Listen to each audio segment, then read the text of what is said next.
In my recent sit-down with Justice Neil Gorsuch, he gets candid about his colleagues and his originalist approach to serving on the Supreme Court. Here's part 2 of our interview. Our courts in this country, I think, are one of the wonders of the world. The rule of law in this country, whatever doubts you have about the rule of law in this country, I say to young people, anybody who got questions about that, go spend 6 weeks in the courts in any other country in the world, and then come home and tell me what you think.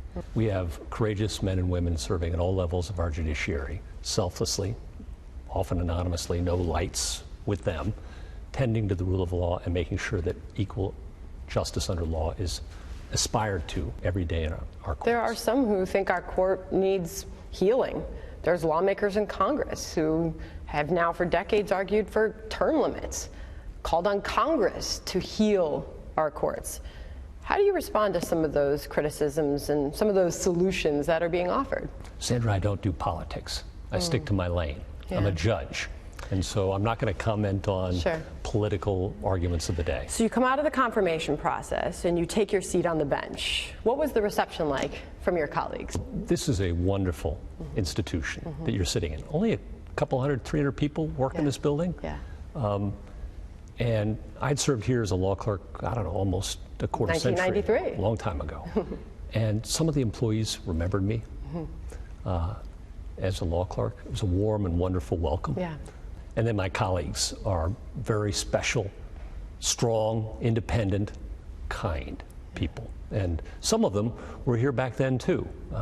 Three members of the court who I served with were justices when I served as a law clerk here. So that was very special to be able to serve with them again. I know you talk so much in your book about relationships and relationship building. I know you tell a story about your students and how you make them in the last part of the semester to write an obituary, just to look back at what are the most important things in life. The relationships that you've made within the Supreme Court, Justice Kavanaugh came in after you. What sort of relationships have you built, and what are your relationships with the other Supreme Court justices? Well, I used to make my students at the University of Colorado Law School write their obituaries at the end of the semester, just to maybe remind them that nobody ever puts down how many cars they owned or how big their house was or how much money they acquired. They always write about their family, their friends, and maybe leaving the world a little better or at least no worse than they found it. Kindness is what they write about at the end of the day. And that's what matters. People matter at the end of the day. This is a very small institution. There are 9 of us. You're asking about our collegiality at this court. And like every court I've been associated with, it's a wonderful place to work. I have wonderful colleagues. We eat lunch together. We go to dinner at one another's homes. We have fun together. We play practical jokes on one another once in a while. And we shake hands every time we gather. And that's a tradition that's gone on for, I don't know, 150 years maybe. And you and Justice Kavanaugh clerked together. Did you offer him any advice when he made his way here after his bumpy confirmation process? I've known Brett for 40 years, probably. And I think very highly of him as a person and as a colleague, and it's been a delight to have him here. It's interesting reading about... Would I give him any advice? Goodness, no, I don't give him any advice. No he doesn't need advice from me. Okay, all right, just a handshake and a welcome. So absolutely. You call yourself, like your predecessor, an originalist. You took some criticism, folks will remember, during your confirmation process, that would be bringing us back to the horse and buggy days.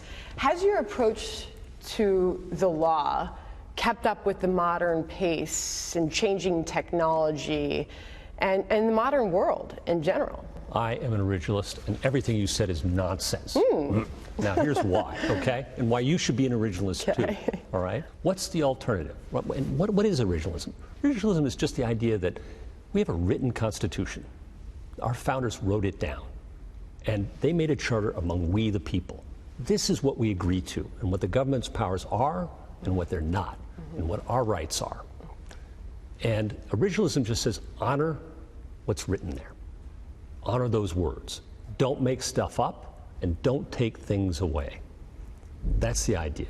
Wow. My thanks again to the Supreme Court Justice for that sit down at the Supreme Court. It was quite a day. You could talk to him forever. We'll have part 3 coming up in the next hour, but I mean, just a fascinating discussion about the law from where he comes and what's coming up in the new term. So we'll ask him about that. It's so rare that we hear just the voice itself. Yes. I mean, he's clearly a man who asserts himself. And think about the language that he used, isn't he? He had a message. He wanted to make sure you heard it. Yes. And we all did as well. I remember the night that he was introduced. Remember, it's such a well-kept secret. It was kind of like the night of The Apprentice. He writes right? about that in his book. What does he say? Keeping the secret was difficult. I mean, driving down a rocky dirt road in Colorado, making sure nobody knew where he was going, along with his wife. It was quite a process to keep that a secret. And they pulled it off, too. Some more on that interview coming up.